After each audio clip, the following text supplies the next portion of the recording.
Hello guys, అందరూ ఎలా ఉన్నారు? బాగున్నారు కదా? ఏంటి వీడియోస్ చేయట్లేదు అని చూస్తున్నారా? అదేం లేదు, కొంచెం బిజీగా ఉన్నా, అందుకే అవ్వట్లేదు. సో ఈరోజు పోస్ట్ చేస్తున్నాను అనమాట. మంచి రెసిపీతో మీ ముందుకు వచ్చేసాను. అదేంటో కాదు, రొయ్యలు మనకి ఎగ్స్ కర్రీ చేస్తే భలే ఉంటుంది. పచ్చి రొయ్యలు ఎగ్స్ కర్రీ భలే ఉంటుంది, చాలా బాగుంటుంది. మీరు ఎంతమందికి ఇష్టమై పెద్ద రొయ్యలు అనమాట ఇవి. మా ఆయన తెచ్చారనమాట నిన్న. చాలా బాగుంటాయి. ఒకసారి మీరు కూడా ఇలా ట్రై చేసి చూడండి. నీట్గా దానికి లోపల నరం ఉంటుంది కదా, అది క్లీన్ చేసుకోవాలి, లేకపోతే చాలా స్మెల్ వచ్చేస్తుంది. క్లీన్ చేసుకొని పసుపు ఉప్పు వేసుకొని మనం పక్కన పెట్టేసుకోవాలి. ఈలోపు ప్యాన్లో ఆయిల్ వేసుకొని ఇలాగ మనం ఫ్రై చేసుకోవాలి. మనం తెచ్చుకున్నాం కదా రొయ్యలు, అవి వేసుకొని ఫ్రై చేసుకుంటే కొంచెం మనకి బాగుంటుంది, కరకరలాడి క్రిస్పీగా ఉంటుంది. తర్వాత అదే ఆయిల్లోని కొంచెం గరం మసాలాకి బిర్యానీ ఐటమ్స్ సామాన్లకి తగ్గ ఇవి ఉంటాయి కదా, అవి వేసేసుకోవాలి. మనమైతే అవి వేసుకొని కొంచెం స్పైసెస్ లెవెల్ మీకు ఎలా కావాలంటే అలా వేసుకోవచ్చు. నేనైతే తక్కువ వేసుకున్నాను. అండ్ అల్లం వెల్లుల్లి పేస్ట్ నేను దంచుకొని వేసుకున్నాను, ఏది మిక్సీ చేయలేదు. ఓన్లీ మిక్సీలో ఏంటి వేసానంటే ఓన్లీ టమాటా ఉల్లిపాయ, అది ఆ రెండే వేసాను, ఇంకేమీ లేదు.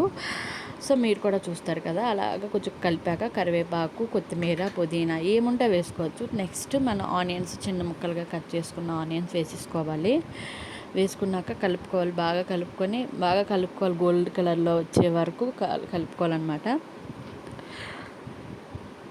కలుపుకున్నాక నెక్స్ట్ మనకి ఏంటంటే టమాటాస్ ఉంటాయి కదా, టమాటాస్ కూడా నేనైతే చాపర్స్ ఉంటాయి కదా, దాంట్లో చాప్ చేసాను, అంటే కట్ చేస్తాను. చాలామందికి తెలియదు కదా, అలాంటివి కూడా చాలా ఈజీగా అయిపోతాయి. మీరు కూడా కొనుక్కోండి, మనకి మీషోలో అవైలబుల్గా ఉంటాయి చాపర్స్ అయితే మాత్రం.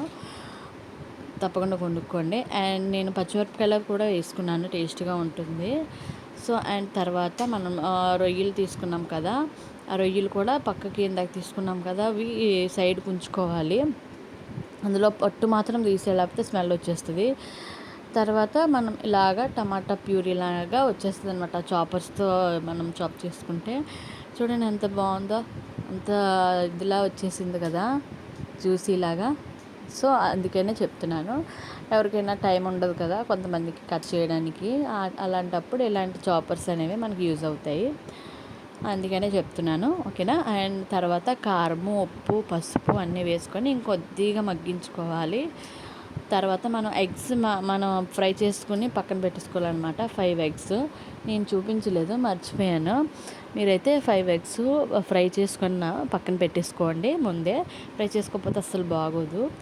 తర్వాత మనకి ఏంటంటే ఆ రొయ్యలు వేసేసుకోవాలి. మనకి ఆ ప్యూరీ అదంతా బాగా మెత్తపడి, టమాటా మెత్తపడే వరకు పెట్టుకోవాలన్నమాట. అలా కలుపుకొని కొంచెం సేపు మగ్గనివ్వాలి. అంటే ఆ ప్యూరీ మొత్తం మనకి దీనికి పట్టేలా, రొయ్యలకి పట్టేలా మనం పక్కన పెట్టేసుకోవాలి.